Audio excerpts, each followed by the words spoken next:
chosen one. Something shifted and you felt it before you could explain it. Not in the noise of your daily routine, not in a conversation that made sense, but in a quiet moment when something in you went still and you knew what is coming next is not like what came before. You have prayed, you have waited, you have watched people around you step into love while you stood in a season that seemed to have no expiration date.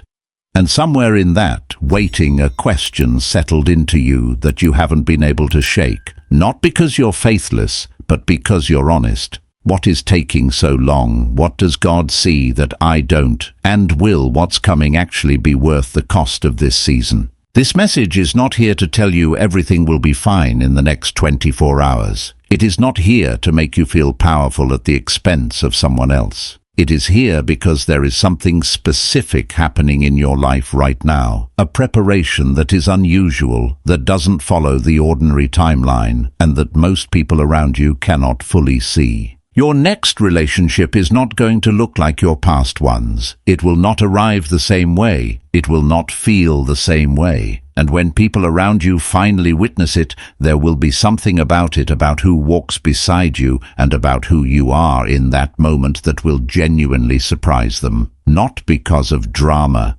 because of contrast. That contrast has been built in this season, in the quiet, in the waiting, in the moments no one applauded. If something in you already knows this is true, stay with this. What is about to unfold is not a formula. It is an invitation to understand what your waiting has actually been building, and why the answer to your deepest relational question may already be closer than you think. There is a question beneath the question you have been carrying. You've been asking when, you've been asking who, but underneath those questions is one you haven't spoken aloud. What if this long season means I'm not the kind of person love comes for easily? That question has a particular weight to it.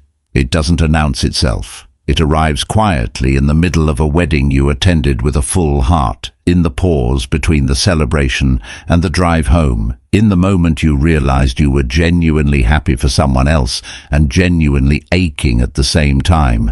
You carried both and you didn't know what to do with them. Think of it this way. There are rooms that take years to prepare. Not because the person they are being built for is unimportant, but because what is being placed inside requires specific conditions, careful attention, and a foundation that cannot be rushed. The longer the preparation, the more particular the room. Some rooms are assembled in an afternoon. Others are being made ready for something that has to last. The waiting you have experienced is not an empty hallway, it is a preparation room. And the specific length of it, the fact that it has stretched in ways that have sometimes felt unbearable, is not a signal that you were forgotten. It is a signal of the depth of what is being made ready. The question is not, what's wrong with me? The real question this season is answering is something different, something more important, something worth staying long enough to hear. What you are walking toward is not ordinary. The reason the title holds a promise about everyone being amazed about who it is, being a surprise, is not because your story is a fairy tale. It is because the contrast between who you were performing as and who you actually are, the version of you that was built in this season, in the quiet, in the unseen work, will be unmistakable when it steps forward. And the person who steps into alignment with that version of you is not someone who could have found you before you were formed enough to recognize them. This is where the story really starts, not with who is coming, with who you have been becoming all along. Stay with this, because the next question is the one that changes how you see the entire season, and it begins with what you have believed about why the waiting has lasted this long. Let's name what has actually been happening, not around you, inside you. Because the most significant thing this season has produced is not patience. It is a question that finally stopped being abstract. You have been asking on some level whether the duration of your waiting proves something about you, not consciously maybe, but in the small moments, the ones that happen before you have time to give them a theological framing, there has been a voice, quiet, persistent, asking, is this just how long it takes for everyone, or is this how long it takes for someone like me? That is the wound this season has been carrying. Not the loneliness itself. You have made a kind of peace with the loneliness. It is the interpretation of the loneliness that has cost you. The sense that somewhere in the calculus of who gets loved, and when your number has not come up as quickly as others, and that delay means something unflattering about your worth. Here is what needs to be said directly. It does not. The length of your waiting season is not evidence of your value in the economy of love. But that statement alone will not dissolve a belief that has had years to calcify. Understanding that you are not less is different from feeling it. And what this message is trying to do is not give you a new thought to carry it, is trying to give you the ground under the thought. Think about what it actually costs to build something meant to endure. The timeline is not a function of the builder's enthusiasm. It is a function of the architecture. A house built for decades of stability cannot be framed in an afternoon. The foundation requires setting time. The structure requires inspection. The interior requires finishing work that is invisible until the day the door opens and you understand why every step was necessary. The people who moved quickly into relationships were not moving towards something deeper. They were moving towards something available. Speed in love, as in most things, is not a sign of special readiness. It is often a sign that the destination did not require as much preparation. That is not a criticism of them. It is a clarification of what is being built in you. You have done this to yourself, perhaps this comparison, measured your readiness against someone else's timeline, sat across from your own heart and asked why you are still here while they are already there. What you may not have considered is that there is not the same destination. The relationships forming around you are not evidence of a race you are losing. They are evidence of different assignments. Yours requires more preparation. That is not a punishment. It is a specification. There is a passage in the book of Habakkuk, chapter 2, verse 3, that says, "Though it tarry, wait for it, because it will surely come, it will not delay." That sentence has weight because of the word tarry. It acknowledges that some things take longer than expected, not as a sign of failure, but as the nature of what is being fulfilled. The wait is accounted for. It is not an oversight.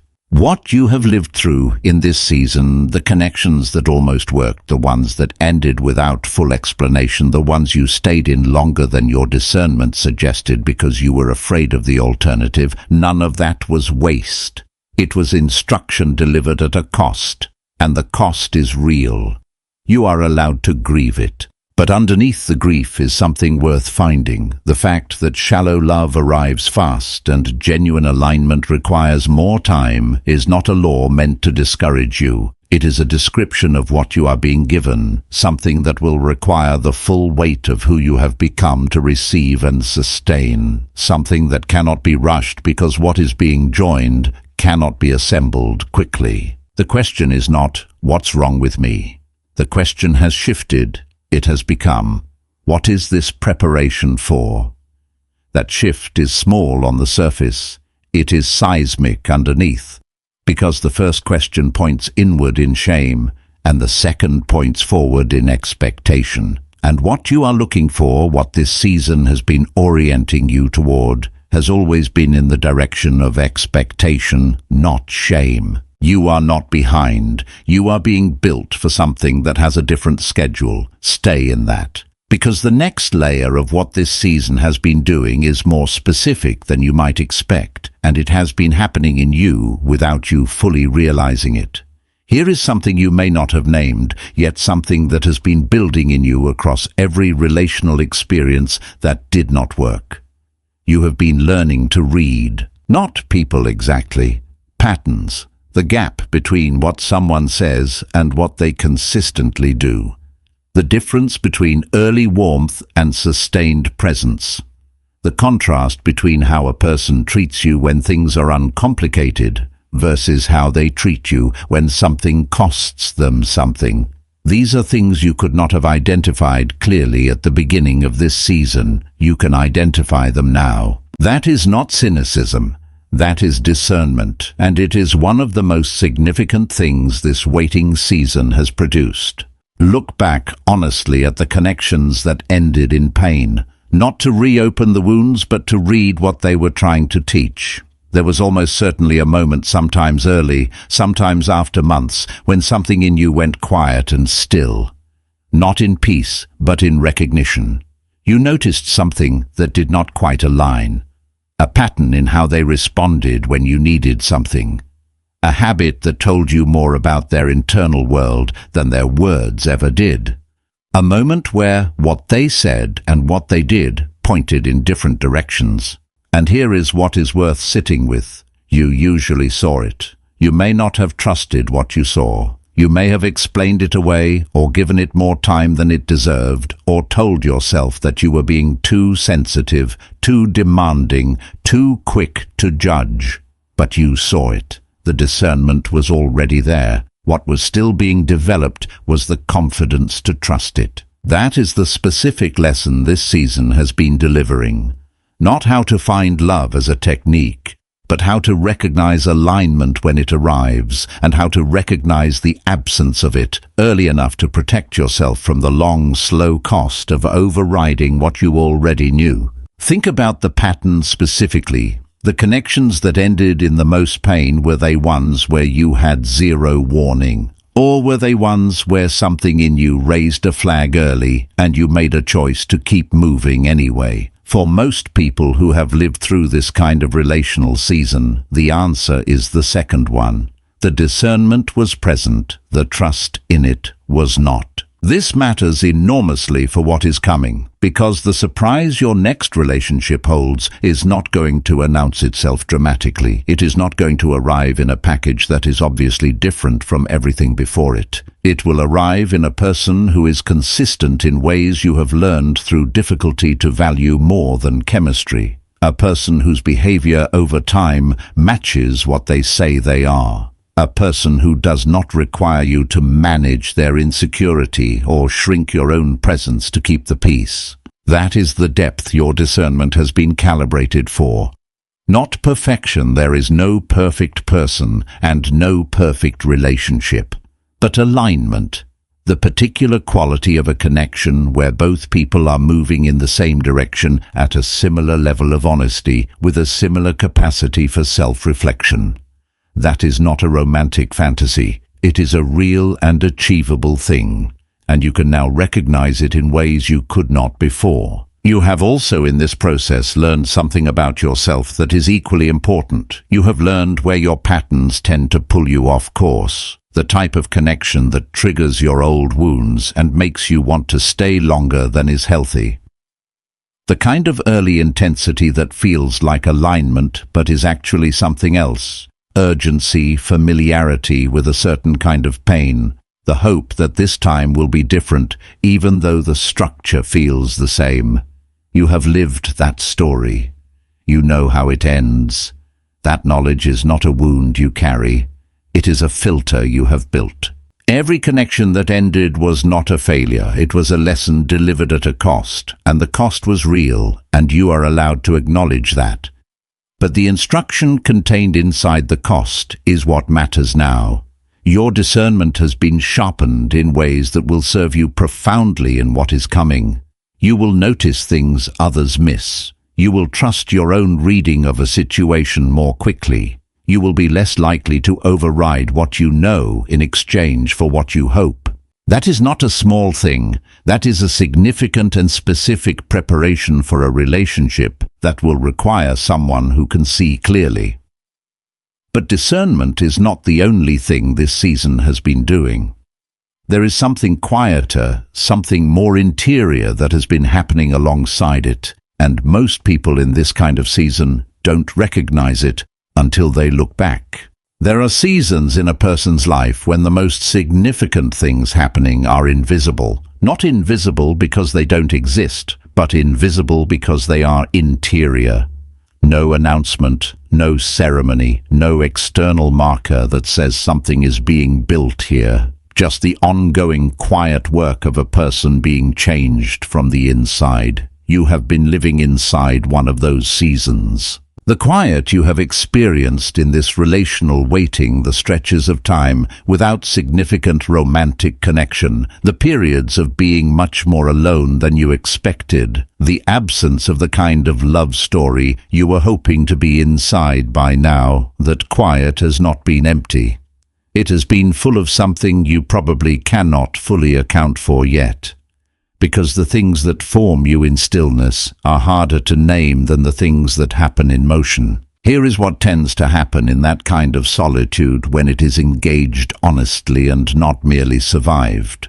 The layers of performance start to thin.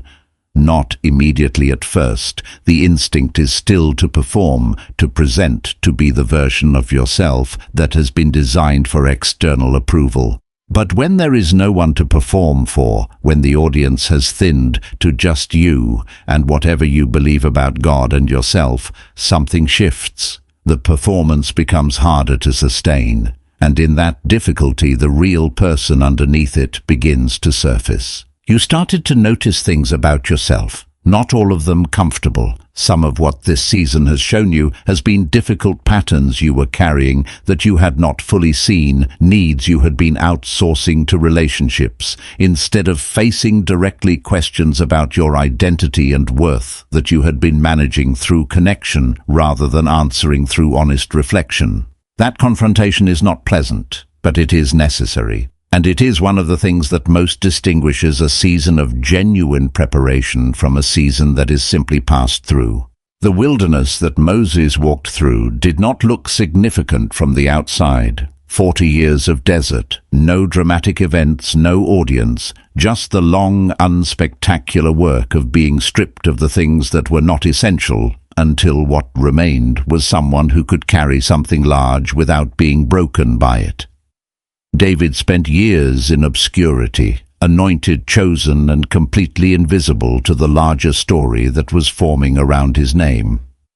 The preparation happened before the assignment became public because the assignment required more than talent. It required formation. You have been in formation. The quiet was not God's neglect. It was God's curriculum. Here is what changed in you during the seasons when nothing seemed to be happening around you. You became more honest about what you actually need in a relationship, not what sounds right, not what seemed reasonable to ask for, but what you genuinely require in order to be fully present with another person. That is harder to access than it sounds.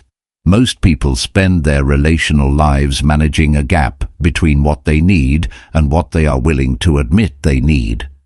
The quiet season forced you closer to the honest answer.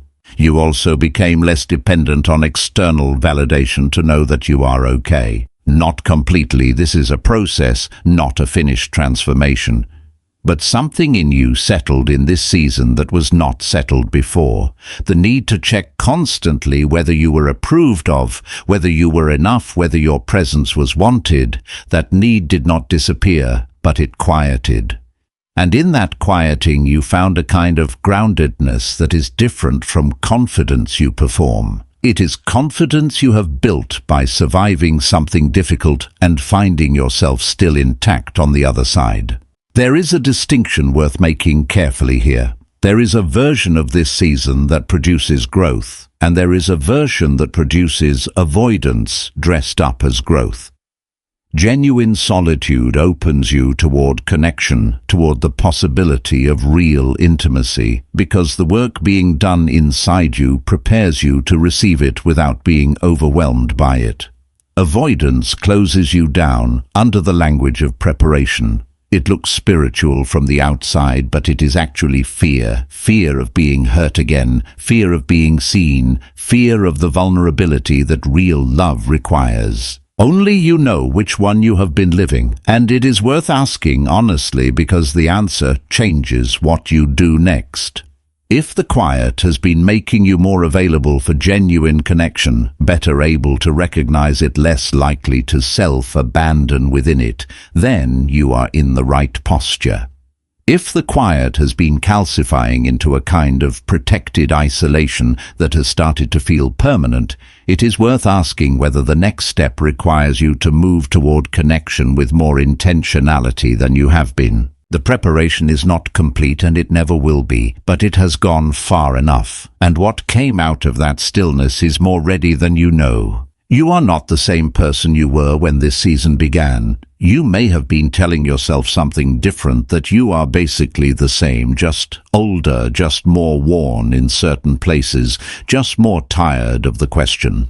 But that is not accurate.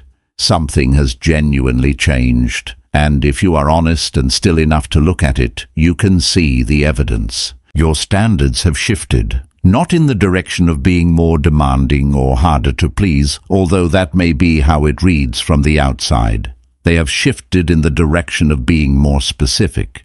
There is a difference. The person you were at the beginning of this season may have had a list of things they were looking for in a partner: characteristics, achievements, surface markers of compatibility. The person you are now has something different. Not a list, a sense. An interior knowing about what alignment actually feels like versus what it only resembles. You know the difference now between a connection that feels familiar because it is right and a connection that feels familiar because it mirrors a pattern you have lived before. That is not an obvious distinction. Most people never learn it, because learning it requires having overridden your own instincts at least once and paid the full cost of that decision. You paid it, and the clarity you carry now is the return on that painful investment. Your tolerance for performance has dropped significantly. You no longer have the same appetite for conversations that require you to manage someone's impression of you. You are less willing to over-explain yourself to people who are not genuinely curious. You find it harder to stay in spaces where you feel you need to be a slightly adjusted version of yourself in order to be accepted, not because you have become difficult, but because you have become honest. And honesty eventually loses patience with the work of pretending. This shift is visible to people around you even if they cannot name it. Something about how you move has changed. The way you make decisions is quieter, less consultation, less second-guessing, less seeking of external validation before you trust your own judgment. The way you hold conversations is different. You listen more, you contribute more precisely, you are less inclined to fill silence with noise. The way you respond to pressure is steadier. You do not bend as readily, not because you have hardened, but because you have found something solid underneath the bending. Here is the practical reality of this change. In your next relational connection, you will not approach it the way you used to. You will not chase. You will not manufacture urgency where there is none. You will not override the early signals of misalignment because the feeling of connection is strong. You will observe. You will watch what the person does across time, not just what they say in the early conversations when everyone is presenting their best version. You will let things develop at a pace that feels healthy rather than rushing toward certainty because the uncertainty is uncomfortable. That is not the behavior of someone who is closed off or damaged by past experience. It is the behavior of someone who has developed genuine discernment and is committed to trusting it. There is an enormous difference. But there is also something you need to hold with honesty. The transformation is real and it is significant, and it is also incomplete. There are places in you where the old patterns are still present, where the fear of being alone still has enough weight to pull you towards something comfortable when something aligned has not yet arrived. Where the old voice, what if this is as good as it gets? What if I'm asking for too much, still surfaces and asks to be listened to? That voice is not gone. It may not be gone for a long time. What has changed is that you now have a different relationship to it. You can hear it without believing it. You can notice it without obeying it. And that specific capacity is one of the most important forms of growth this season has produced. You are not fully formed. You will not be fully formed before love arrives. The expectation of complete wholeness before genuine connection is not a spiritual requirement. It is sometimes a way of deferring the vulnerability that all real love requires. What you need is not to be finished. What you need is to be honest and moving, to be someone who sees their patterns clearly, who is committed to moving differently, and who is willing to bring that honest, incomplete, genuinely changed version of themselves into what is coming. That is who your next relationship is going to find, and that is precisely why what happens next will not look like what came before. There is something that needs to be addressed directly because it is a fear that lives beneath the surface of this kind of season and is almost never spoken aloud. The fear is this, that in the process of becoming more guarded, more discerning, more specific about what you are willing to accept, you have lost something. The openness you used to have, the warmth, the willingness to hope without conditions. The part of you that could fall completely into something and not spend the whole time analyzing whether it was right. You wonder sometimes if the refinement came at a price, if the version of you that exists now is more careful and less alive, more protected and less present, more able to recognize what you don't want and less able to receive what you do. That fear is worth taking seriously, but it is also in large part not accurate. Here is the distinction that matters. There are two things that can look similar from the outside but function completely differently on the inside. One is a wall, something built in response to pain, designed to prevent anyone from getting close enough to cause harm again. Walls are about keeping things out. They require maintenance, they cost energy, and they eventually prevent not only pain, but genuine connection, because genuine connection requires a kind of vulnerability that walls cannot allow. The other thing is discernment.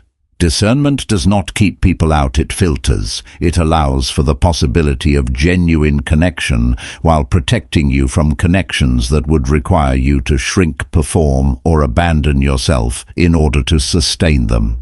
Discernment is not the absence of openness. It is openness that has been given a compass. Here is a question worth asking honestly. When you imagine meeting someone who is genuinely aligned with who you have become, not the old version of you, but this one, someone who is honest, consistent, capable of depth, not threatened by your growth, does something in you respond? Is there still a pull toward that possibility, or does it feel entirely unreachable, as though the idea of real love has become theoretical to you? For most people in this kind of season, the answer is that the pull is still there. It may be quieter, it may be under several layers of self-protection and disappointment, but it is alive.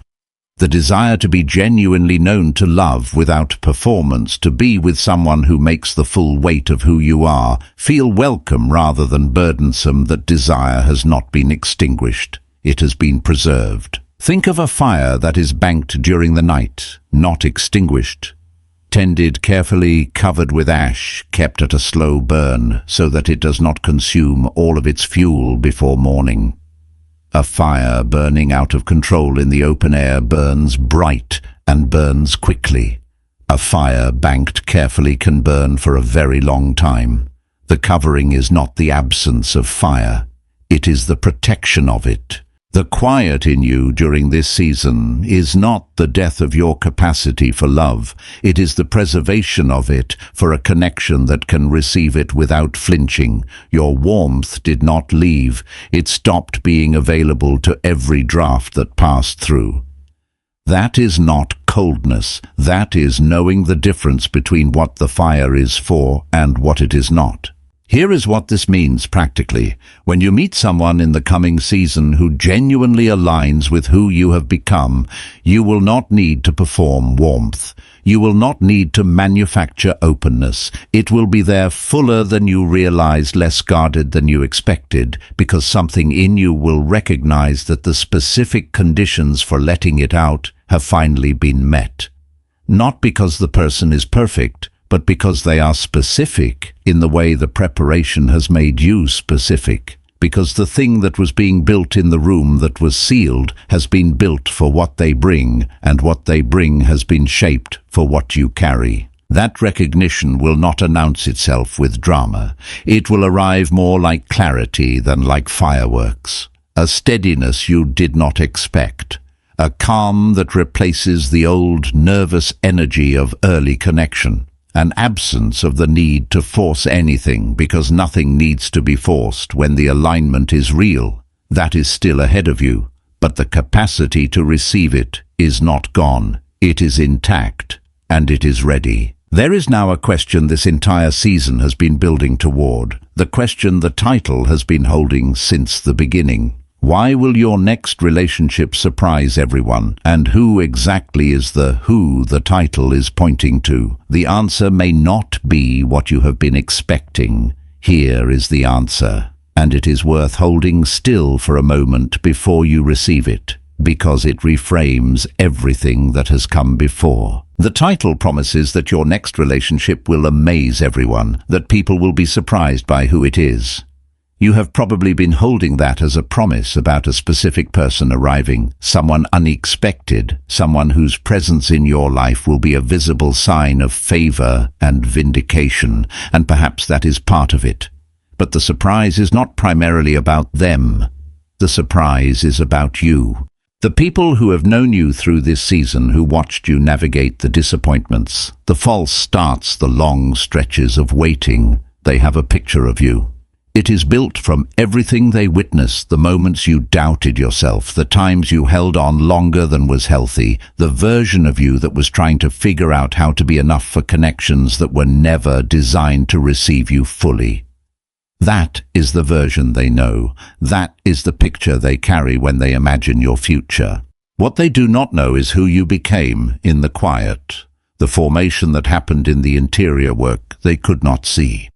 The discernment that was being built through every painful lesson, the clarity that arrived in the stillness, the capacity to recognize alignment that did not exist in you when this season started. When your next genuine relationship steps forward, when the person who is aligned with this version of you, not the old one, arrives and is recognized, the world will be watching someone they thought they had fully mapped respond in ways they did not predict. You will not chase it the way you chased before. You will not explain it the way you explained before. You will not perform within it the way you performed within past connections. You will simply be fully and without apology the person this season made you. And that contrast will be unmistakable. That is the first layer of the surprise. The second layer is this. The person who steps into genuine alignment with who you have become is not going to look like what you expected either. Your old patterns were calibrated toward a certain type, certain markers, certain chemistry, certain early signals that felt like recognition. Some of those were right. Some of them were a form of familiarity that was actually the pull of an old wound, a known kind of dynamic, not a genuinely aligned one. The person your discernment has been prepared to recognize does not arrive through the familiar pathway. They arrive through the alignment pathway, which means they will be consistent where others were erratic, present where others were performing honest, where others were managing impressions. They will speak in a register you have only recently learned to hear because the learning required this season of formation. And when you recognize them, not by how they make you feel in the first conversation, but by how they show up across time, you will understand why this required so much preparation. Not because they are extraordinary beyond what could be sustained, because you are now equipped to receive what they bring without collapsing the connection under the weight of old patterns. This is what divine timing in relationships actually looks like. It is not God withholding while you suffer. It is God preparing you with unusual depth, and in that same faithfulness, preparing the conditions that make genuine alignment possible. That is not a promise about a specific person already being formed for you somewhere. It is a truth about how real connection works. What is joined at depth requires a foundation built on both ends. And your preparation has been building exactly that. That is not romanticism, it is precision. Being chosen in this context is not about being elevated above other people. It is not about special favor that exempts you from difficulty. It is about being prepared with unusual care for a connection that has unusual depth. The preparation required more time, more interior work, more confrontation with your own patterns, more stripping of what was not essential. Not because you are more important than those who moved more quickly into their stories, but because what is being joined requires the foundation to be solid before the structure goes up. This changes what you do with the time between this moment and the arrival of what is coming. You stop measuring your readiness by the absence of the connection and start measuring it by the quality of how you are living now. You stop asking when and start asking who, not who is coming, but who you are being in the present. Because the present is where the preparation is still active, and the preparation is still active because what it is producing is not finished yet. You are not waiting for permission to live fully. You are being invited to live fully now with the discernment you have built with the honest knowledge of yourself. This season has given you with the capacity for genuine connection that the fire preserved rather than extinguished. That is the ground the next relationship will find you standing on. And that is the version of you that will be unrecognizable to everyone who only knew the one before. The surprise is not just who walks beside you. It is who stands in that moment as you. The revelation is real. The understanding is genuine. But there is a specific, uncomfortable question that follows any real understanding, and it is worth asking directly, because the answer determines whether the preparation this season has done will actually hold when the pressure comes. The question is this: what will you do when something that feels right arrives, and the old patterns rise with it? Because they will, not always. Not forever, but at some point in the developing connection there will be a moment when the old fear surfaces and asks to be obeyed. The voice that says, "Prove to them that you are worth staying." The impulse to over-explain your position in an argument, not because clarity is needed, but because you need to know they are not leaving. The tendency to shrink a preference or swallow a truth because the discomfort of the silence feels more threatening than the cost of the self-betrayal. These patterns did not appear from nowhere. They were formed in earlier experiences in relationships where your worth was conditional, where approval had to be earned, where the cost of being fully yourself felt higher than you were willing to pay. And they have not disappeared simply because you have understood them. Understanding is the beginning of change. It is not the completion of it. So here is the invitation, not a demand for perfection, a call to honesty. There is a specific pattern. You know what it is that has cost you most significantly in past relationships. The one that keeps showing up in slightly different forms. The one that, if you traced it, honestly connects to a belief about yourself that this season has been working to dissolve. Maybe it is the pattern of staying longer than your discernment suggests, because the fear of the alternative is loud. Maybe it is the pattern of going quiet about your real needs, until the resentment builds and comes out in ways that are harder to repair. Maybe it is the pattern of making yourself smaller in early connection in order to be acceptable, and then feeling invisible 6 months in, because you hid yourself from someone who was never given the chance to see you. Whatever that pattern is, you know it. This season, if you have been paying attention, has shown it to you more than once. And the invitation right now, before the next connection arrives, is to identify it with honesty and make a specific decision about how you will move differently. Not "I will never do that again." That kind of declaration is usually not sustainable under pressure. Something more practical, something like, when that specific pull arises in the context of a new connection, I will name it internally before I act on it. I will give myself the space of one conversation, one day, one deliberate pause before I respond from that pattern, not to eliminate the feeling, but to choose my response rather than react from the habit. That is a real change, small, specific, and sustainable. And it is more valuable than any amount of understanding without application. There is something else. The relationship that is coming is not responsible for healing what was damaged in you before it arrived.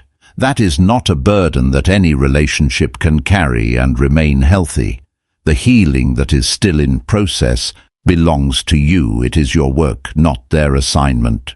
What a genuinely aligned relationship can do is create conditions where the healing is supported, where you are seen honestly, where the safety of real presence allows the remaining work to continue without requiring you to armor up again.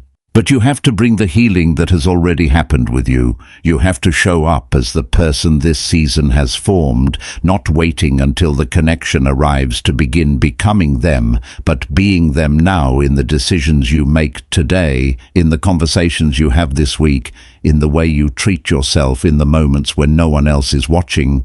There is a specific choice available to you right now, before any particular person arrives. It is the choice to stop tolerating in yourself, in your current relationships, in the patterns you live inside every day, anything that requires you to be less than what this season has built you to be.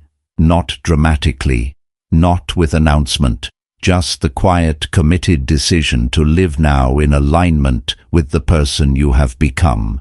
That decision is the key the metaphor has been pointing toward. The room has been prepared. What is needed is not a more dramatic gesture. It is the small daily practice of being the person who is ready to walk through the door.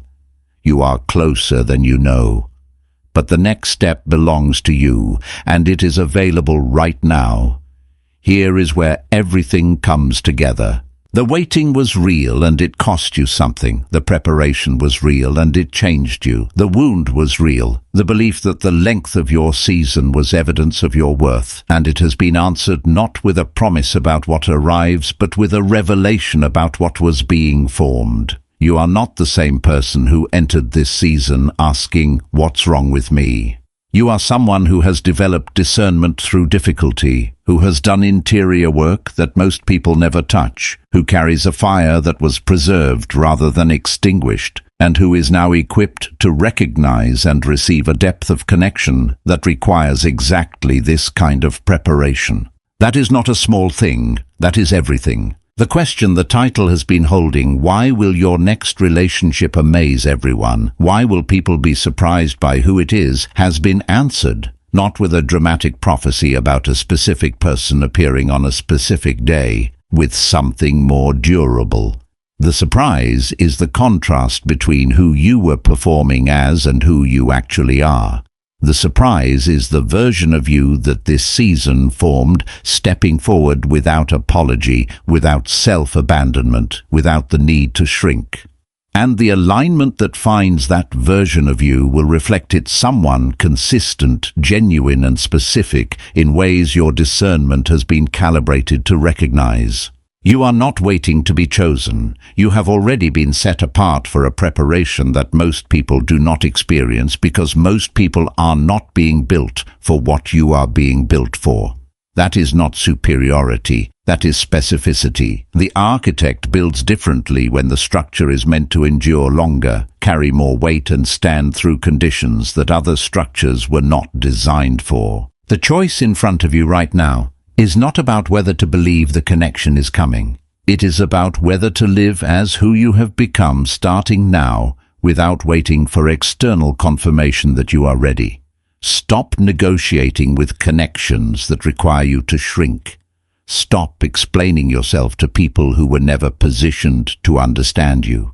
Stop reaching back toward patterns that this season was designed to move you out of, even when they feel familiar and the new way still feels uncertain. Start trusting the discernment that has been built in you, Start practicing in daily and ordinary interactions the version of yourself that this season formed, the one who observes before committing, who evaluates by behavior across time rather than chemistry in early moments, who can be fully present without self-abandonment, who knows the difference between a wall and a boundary and lives inside the latter.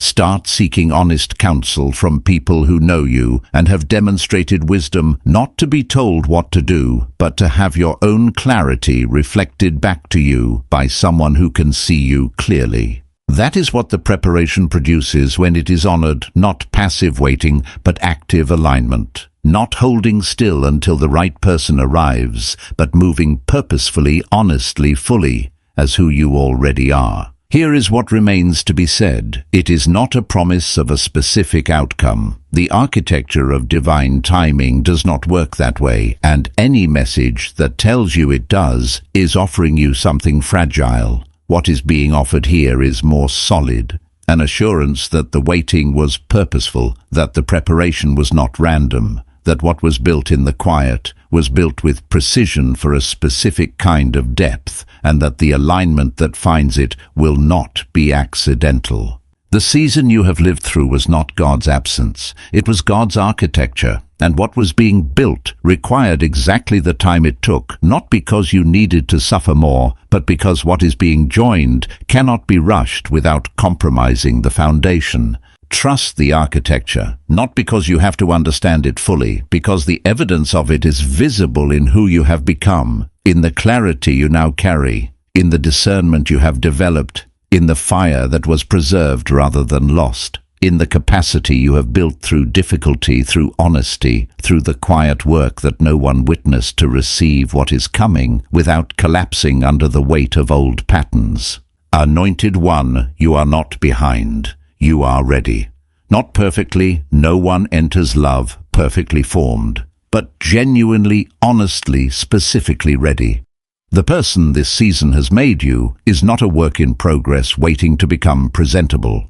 They are already someone worth knowing, already someone who can give and receive real love, already moving in a direction that the right connection will recognize. Step forward in faith, not because everything is clear, because enough has been built in the dark to walk into what comes next. The sealed room is ready. The key is in your hand. You have been living the preparation. Now, with discernment, with humility, with the full weight of who this season made you walk through. If this found you in the middle of your waiting and gave you language for what you have been living, take a moment and share it with someone who needs to hear that the quiet has a purpose. They may be asking the same questions you are asking, and this message may be exactly what they need today.